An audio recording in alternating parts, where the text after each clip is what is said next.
آپ اسماعیل علیہ السلام کی اولاد میں سے ہیں۔ اسماعیل علیہ السلام کی خاطر جب اللہ تعالیٰ نے زمزم کا کنواں جاری کیا تو قبائل جرہم اور ایاد کے خانہ بدوش عرب سیدہ ہاجرہ کی اجازت سے وہاں آ کر رہائش پذیر ہوئے۔ کعبے کے متولی اسماعیل علیہ السلام اور ان کی اولاد رہی۔ ایک عرصے کے بعد بنو جرہم اور سیدنا اسماعیل کی اولاد میں کعبے کی تولیت کے سلسلے میں جھگڑا ہوا تو کعبے کی خدمت اور تولیت اولاد اسماعیل اور بنو جرہم میں تقسیم ہو گئی، اور جب بنو خزاعہ نے لڑ کر مکے پر قبضہ کیا تو ایک مدت تک کعبے کی تولیت بھی ان کے پاس رہی، لیکن بنو اسماعیل بہرحال مکے ہی میں رہے۔ ان کے ایک فرد کلاب نے شمالی عرب میں قبیلہ قزاعہ میں شادی کی، اس سے قصی پیدا ہوئے۔ وہ جوان ہو کر اپنے قبیلے میں واپس آ گئے۔ خسر کی وفات کے بعد قصی نے اپنے ننھیال کی مدد سے بنو خزاعہ کو مجبور کیا کہ وہ شہر چھوڑ کر مضافات میں جا بسا۔ بنو خزاعہ کے سردار نے کعبے کے قیمتی چڑھاووں کو زمزم کے کنویں میں ڈال کر اس کو پاٹ دیا اور کنواں غائب ہو گیا۔ پھر قصی کو بہت بڑا اقتدار حاصل ہوا، اس کی اولاد پھلی پھولی اور اسے قوم کا بہت بڑا سردار تسلیم کیا گیا۔ قصی نے مکے میں ایک شہری مملکت کا آغاز کیا، وہاں دارالندوہ یعنی پارلیمنٹ اور ٹیکس کے نئے محکمے قائم کیے، لیکن وفات کے وقت حکومت اپنے بچوں میں تقسیم کر دی۔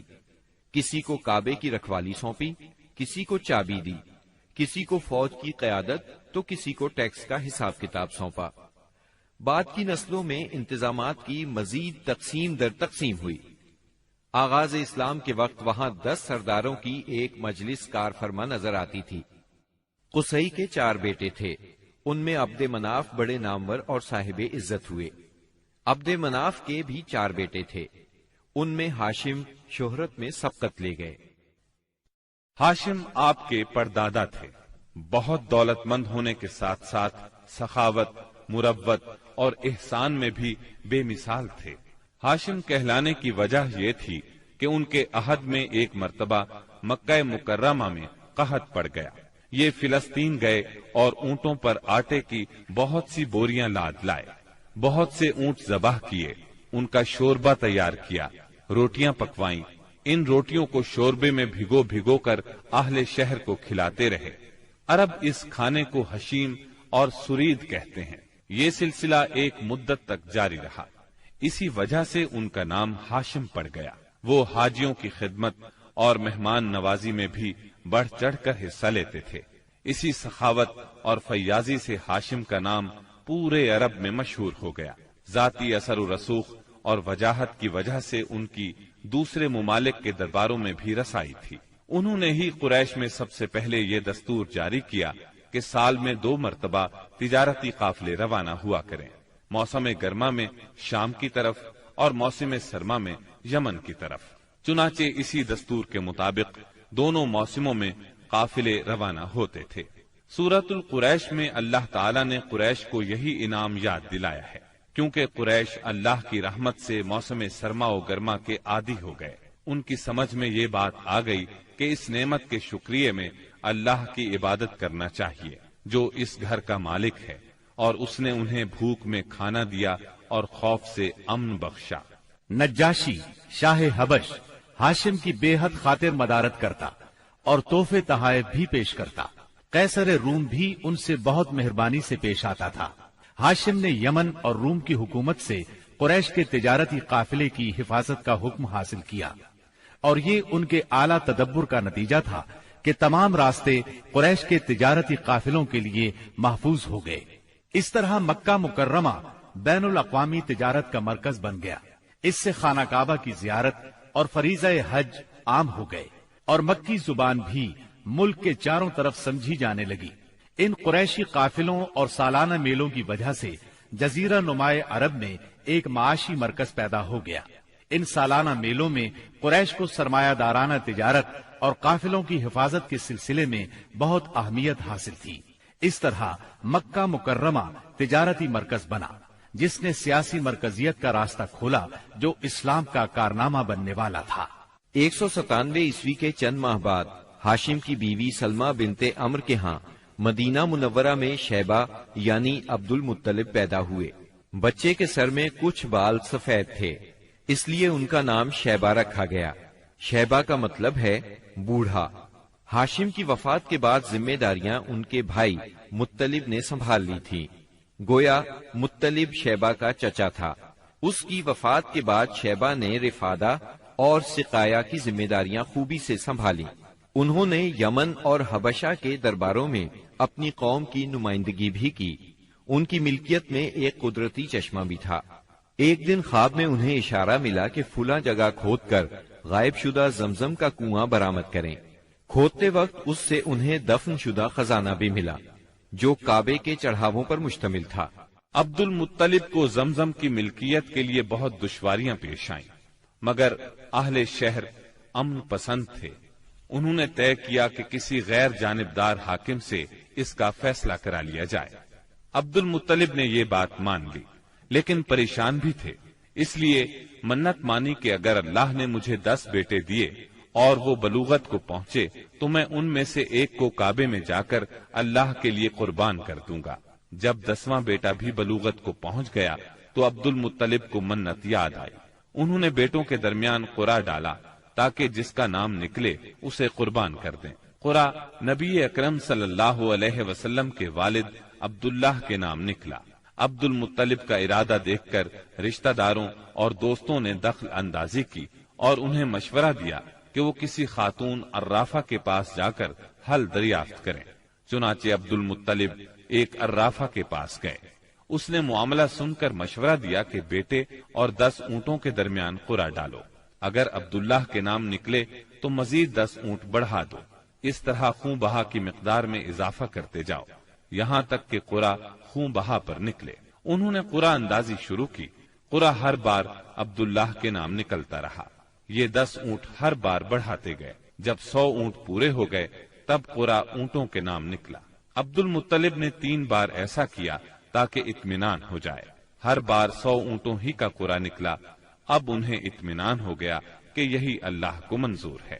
زمزم کے کنویں کی ملکیت حاصل کرنے کے علاوہ عبد المطلب کی زندگی کا دوسرا اہم واقعہ ابرہہ کا بیت اللہ پر حملہ ہے۔ تاریخ میں اس کو واقعہ فیل کے نام سے یاد کیا جاتا ہے۔ ابرہہ ایک عیسائی سردار تھا۔ شاہ حبشہ نجاشی کی طرف سے یمن کا حاکم تھا۔ اس نے دیکھا کہ اہل عرب حج کے لیے مکہ مکرمہ جاتے ہیں اور خانہ کعبہ کا طواف کرتے ہیں، تو اس نے عیسائی مذہب کے نام پر یمن کے شہر صنعاء میں ایک عالیشان گرجا بنوایا۔ عرب میں اس گرجا کی خبر مشہور ہو گئی۔ قبیلہ کنانہ کا ایک آدمی وہاں گیا اور گرجا میں گندگی پھیلا کر بھاگ آیا۔ ابرہہ نے غصے میں آ کر قسم کھائی کہ کعبے کو ڈھا کر دم لے گا۔ چنانچہ وہ ایک لشکر جرار لے کر مکہ مکرمہ کی طرف روانہ ہوا۔ راستے میں عرب کے جس قبیلے نے بھی مزاحمت کی، ابرہہ نے اسے تہہ تیغ کر ڈالا، یہاں تک کہ وہ مکہ معظمہ کے قریب پہنچ گیا۔ وہاں کے لوگوں کو اپنے ارادے سے خبردار کرنے کے لیے اس نے اہل مکہ کے جانور پکڑ لیے۔ ان جانوروں میں عبد المطلب کے 200 اونٹ بھی تھے۔ عبد المطلب کو ابرہہ کی چڑھائی کی خبر ملی تو وہ خانہ کعبہ کی دیواروں سے لپٹ گئے اور رو پڑے۔ اللہ سے اپنے گھر کی حفاظت کی دعا کی۔ قریش کے چند سرداروں کو لے کر ابرہہ سے ملنے کے لیے گئے اور اس سے اپنے اونٹوں کی واپسی کا مطالبہ کیا۔ ابرہہ ان کی بات سن کر حیران ہوا اور بولا، تم نے اپنے اونٹوں کی واپسی کی تو بات کی، کعبے کے متعلق ایک لفظ بھی نہیں کہا۔ میں تو یہاں کعبے کو ڈھانے کے لیے آیا ہوں۔ عبد المطلب نے جواب دیا، اونٹ میری ملکیت ہیں، اس لیے ان کی رہائی کے لیے چلا آیا۔ کعبے کا مالک اللہ ہے جو اپنے گھر کو بچانے کی پوری طاقت رکھتا ہے۔ ابرہہ نے ان اونٹوں کی واپسی کا حکم دے دیا۔ یہ اپنے اونٹ لے کر مکہ معظمہ واپس آ گئے۔ 60-70 ہزار کا لشکر تھا اور اس میں 9 یا 13 ہاتھی تھے۔ اس لشکر نے آخر مکے پر چڑھائی کی۔ لشکر مکے کے نزدیک پہنچا تو محمود نامی ہاتھی نے مکے میں داخل ہونے سے انکار کر دیا اور وہیں بیٹھ گیا۔ ایسے میں اچانک باہر قلزم کی طرف سے پرندوں کا ٹڈی دل نظر آیا۔ ان کے پنجوں اور چونچوں میں کنکریاں تھیں۔ جن سپاہیوں پر وہ کنکریاں پڑتی ان کے اعضاء کٹنا شروع ہو جاتے۔ ان کنکریوں کے گرنے سے ابرہہ کی فوج اور ہاتھیوں کا جو حشر ہوا وہ بلا شبہ تاریخ عالم کا ایک نہایت حیرت ناک باب ہے۔ خود ابرہہ مشکل سے گرتا پڑتا صنعاء تک پہنچا اور نہایت دردناک عذاب میں گرفتار ہو کر یمن میں مرا۔ عربوں کے ہاں اس سال کو عام الفیل کہتے ہیں۔ ایک مدت تک یہی تقویمی سال شمار ہوتا رہا۔ قرآن کریم میں یہ واقعہ سورہ فیل میں بیان ہوا۔ کیا تم نے نہیں دیکھا تمہارے پروردگار نے ہاتھی والوں کے ساتھ کیا سلوک کیا؟ کیا اس نے ان کی تدبیر کو اکارت نہیں کر دیا اور ان پر پرندوں کے جھنڈ بھیج دیے جو ان پر پکی ہوئی مٹی کے پتھر پھینک رہے تھے، پھر ان کا یہ حال کر دیا جیسے جانوروں کا کھایا ہوا بھوسا۔ واقعہ فیل کے 50-55 دن بعد عبد المطلب کعبے کا طواف کر رہے تھے کہ انہیں پوتے کی ولادت کی خوشخبری ملی۔ 75 سالہ دادا بہت خوش ہوئے۔ نبی کریم صلی اللہ علیہ وسلم ان کے پیارے فرزند جناب عبداللہ کی یادگار تھے، جن کی زندگی 100 اونٹوں کی قربانی دے کر بچائی گئی تھی، لیکن پھر اچانک وہ فوت ہو گئے۔ ان کی وفات سے بوڑھے باپ کو جو صدمہ پہنچا تھا، پوتے کی ولادت سے ایک حد تک وہ کم ہو گیا۔ عبداللہ کی والدہ یعنی نبی صلی اللہ علیہ وسلم کی دادی کا نام فاطمہ بنت عمرو تھا۔ عبداللہ کے 2 سگے بھائی زبیر اور ابو طالب تھے۔ بی بی آمنہ سے نکاح کے بعد عبداللہ نے رواج کے مطابق 3 دن تک سسرال میں قیام کیا۔ اس کے بعد تجارت کی غرض سے شام چلے گئے۔ واپسی پر یثرب یعنی مدینہ منورہ میں ٹھہرے تاکہ اپنے والد کے حکم کے مطابق کھجوروں کا سودا کریں۔ مدینہ منورہ ہی میں قیام کے دوران وہ بیمار ہو گئے۔ آپ کی بیماری کی خبر مکہ پہنچی تو عبد المطلب نے فوراً اپنے بڑے بیٹے حارث کو عبداللہ کی خبر گیری کے لیے مدینہ روانہ کیا۔ حارث مدینہ پہنچے تو معلوم ہوا 1 ماہ بیمار رہنے کے بعد عبداللہ انتقال کر گئے ہیں۔ انتقال کے وقت انہوں نے 5 اونٹ، چند بکریاں اور 1 باندی چھوڑی، جس کی کنیت ام ایمن اور نام برکت تھا۔ عبداللہ کا انتقال اپنے پیغمبر بیٹے کی ولادت سے چند ماہ پہلے ہی ہو گیا تھا۔ گویا آپ صلی اللہ علیہ وسلم شکم مادر ہی میں یتیم ہو گئے تھے۔ آپ کی والدہ سیدہ آمنہ طہارت نفس، شرافت، عزت، عفت، عصمت اور پاک بازی میں بے مثال تھی۔ اپنی قوم میں سیدۃ النساء کے لقب سے مشہور تھی۔ ددھیال اور ننہیال دونوں کے اعتبار سے آپ عرب کے بہترین قبیلے اور بہترین قوم میں سے تھیں۔ ولادت باسعادت کے بعد 3-4 دن تک آپ کی والدہ نے آپ کو دودھ پلایا۔ پھر آپ کے چچا ابو لہب کی آزاد کردہ کنیز سویبہ نے اور پھر حلیمہ سعدیہ نے دودھ پلایا۔ اکثر سیرت نگاروں نے کنیز کا نام سوبیہ ہی لکھا ہے، لیکن دراصل اس کا نام سویبہ تھا۔ جس طرح صحیح بخاری اور سیرت نگاری کے عالمی مقابلے میں اول آنے والی سیرت نبوی پر مستند کتاب الرحیق المختوم میں مذکور ہے۔ دودھ پلانے کی ذمہ داری ماہ ربیع الاول 52 قبل ہجری یعنی اپریل 571 عیسوی میں سونپی گئی۔ اس زمانے میں عرب میں یہ دستور تھا، جو آج کے دور میں بھی باقی ہے، کہ نوزائیدہ بچوں کو دودھ پلانے کے لیے شرفاء ابتدا ہی سے دیہات میں بھیج دیا کرتے تھے، تاکہ دیہات کی صاف ستھری اور کھلی آب و ہوا میں ان کی پرورش ہو سکے، زبان اہل عرب جیسی فصیح ہو جائے اور اہل عرب کی دیگر خصوصیات اوائل عمر ہی سے بچوں میں راسخ ہو جائیں۔ اس دستور کے مطابق سال میں 2 مرتبہ بنی سعد کی عورتیں شیرخوار بچوں کی تلاش میں آیا کرتی تھیں۔ چنانچہ آپ کی پیدائش کے 8 دن بعد انہی عورتوں کے ساتھ حلیمہ سعدیہ بھی تشریف لائیں۔ دوسری عورتوں کو تو مکہ مکرمہ کے کھاتے پیتے گھرانوں کے بچے دودھ پلانے کے لیے مل گئے، لیکن حلیمہ سعدیہ خالی ہاتھ رہ گئیں۔ نبی کریم صلی اللہ علیہ وسلم چونکہ یتیم تھے، اس لیے انعام و اکرام کی امید کم تھی، اس لیے کسی عورت نے ان کے گھر کی طرف توجہ نہ کی۔ آخر جب روانگی کا وقت آیا تو حلیمہ کو خالی ہاتھ جانا بہت ناگوار گزرا، اور اللہ تعالی کی طرف سے ان کا دل اس یتیم بچے کی طرف کھنچنے لگا۔